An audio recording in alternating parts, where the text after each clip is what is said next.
विशेष अशा पत्रकार परिषदेमध्ये आपल्या सर्वांचं मी स्वागत करतो. फलटणमध्ये आज ही पत्रकार परिषद घेण्याची एक दोन कारण होती. त्यातला सर्वात म्हणजे काल मुख्यमंत्री महोदय यांच्या वाढदिवसानिमित्त आपण सातत्याने पाठपुरावा करत असलेलो या कुंभी, कासारी, कोयना, कृष्णा या नद्यांचं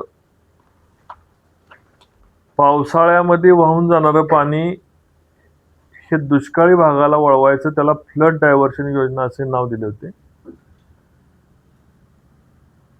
माझ्या उपस्थितीमध्ये उपमुख्यमंत्र्याने म्हणजेच देवेंद्रजी फडणवीस साहेबांनी त्यावेळेस त्याची बैठक घेतली होती आणि त्या बैठकीत सर्वेक्षण करण्याचे आदेश त्यांनी दिले होते.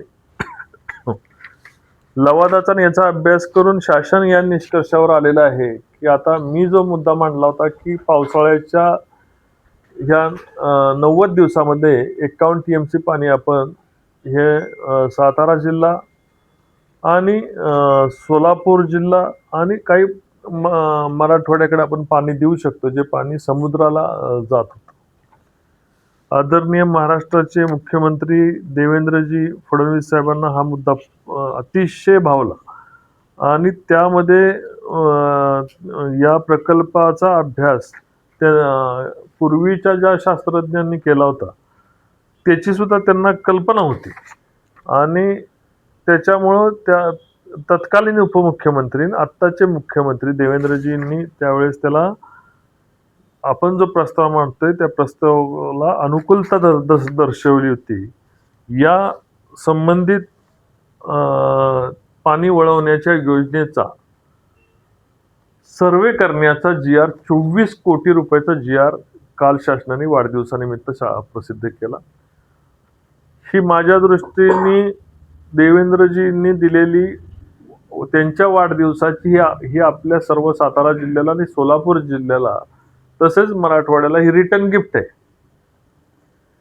आपण त्यांची कृतज्ञता व्यक्त करून वाढदिवसानिमित्त त्यांना काहीतरी द्यायचे आहे. जे वाढदिवसा दिवशी CM साहेबांनी आपल्याकडे हा GR दिला, जेणेकरून आता भविष्यामध्ये एकदा सर्वे झाला, हा सर्वे 110 किलोमीटर जो बोगदा नव्याने तयार करायचा आहे त्या तयार करण्यासाठी त्या बोगद्यामधल्या खडकांची पाहणी करणे, ते ड्रिल मारणे, कुठला खडक कसा आहे याची पाहणी करून मग टेंडर काढणे. याला एशियाई डेव्हलपमेंट बँकेने याला अर्थपुरवठा करतो म्हणून मी त्या ठिकाणी आशियाई डेव्हलपमेंट बँकेला ADBची टीम घेऊन त्या बोगद्यामध्ये आम्ही गेलो होतो. पुढच्या बोगद्यामध्ये जो आसूपासून चालू झालेला आहे तो उजनीपर्यंत, आणि तो त्यांनी एशियाई डेव्हलपमेंट बँकेने त्याला फायनान्स करतो असं त्यावेळेस सांगितलं होतं. आता हा जर प्रकल्प जवळपास 17 ते 18 हजार कोटी रुपयाचा हा प्रकल्प आहे.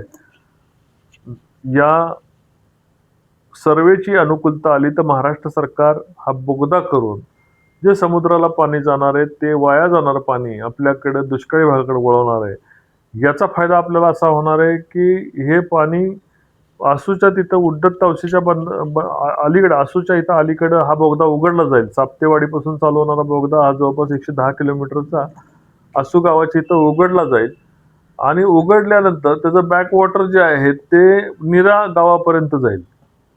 म्हणजे जवळपास हा 20 ते 25 किलोमीटरचा पाण्याचा फुगवटा जाईल. याच फुगवट्यामधनं म्हणजेच बॅकवॉटरमधनं आपण त्या ठिकाणी धोंबलकोडी, नीरा उजवा कालवा आणि नीरा देवगरचा कालवा या कालव्यांमध्ये जवळपास 5 TMC पाणी वेगवेगळ्या एकच पाईपलाईनद्वारे इंजेक्शन करून त्या कालव्यामध्ये सोडायला सांगितलं. म्हणजे थोडक्यात लिफ्ट करून आपण जशी शेताची लिफ्ट करतो तसं उचलून त्या कॅनलमध्ये पाणी सोडायचं आणि त्याच्यामध्ये कॅनल हा चार्ज करायचा, जेणेकरून हे कॅनल 12 महिने वाहतील.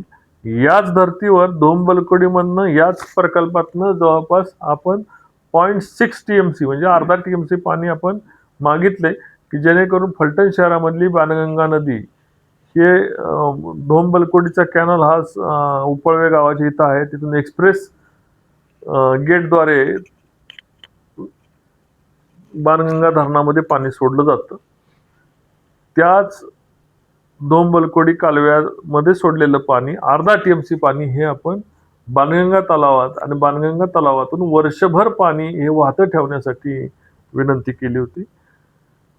हे सर्वाचा फिजिबिलिटी रिपोर्ट करण्यासाठी महाराष्ट्र सरकारने 24 कोटी रुपये आणि वरती काही लक्ष रुपयाची मान्यता काल 24,05,67,015 रुपये अशा योजनेला महाराष्ट्र सरकारने काल सर्वेक्षण करण्याकरता मंजुरी दिली.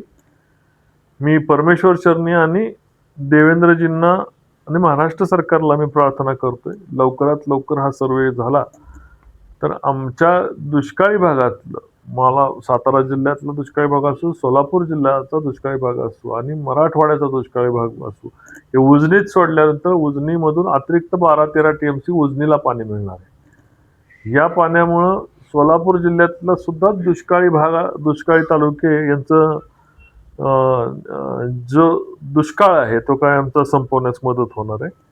अशा एका आगळ्या वेगळ्या प्रकल्पाला सर्वे करण्याकरता सरकारने मान्यता दिली, त्याबद्दल राज्याचे आदरणीय लाडके मुख्यमंत्री देवेंद्रजींचे मी मनापासून, माढा लोकसभेच मतदारसंघाचा माजी खासदार तसेच फलटण तालुक्याचा सुपुत्र किंवा सर्वसामान्य नागरिक म्हणून मी त्यांना धन्यवाद देतो.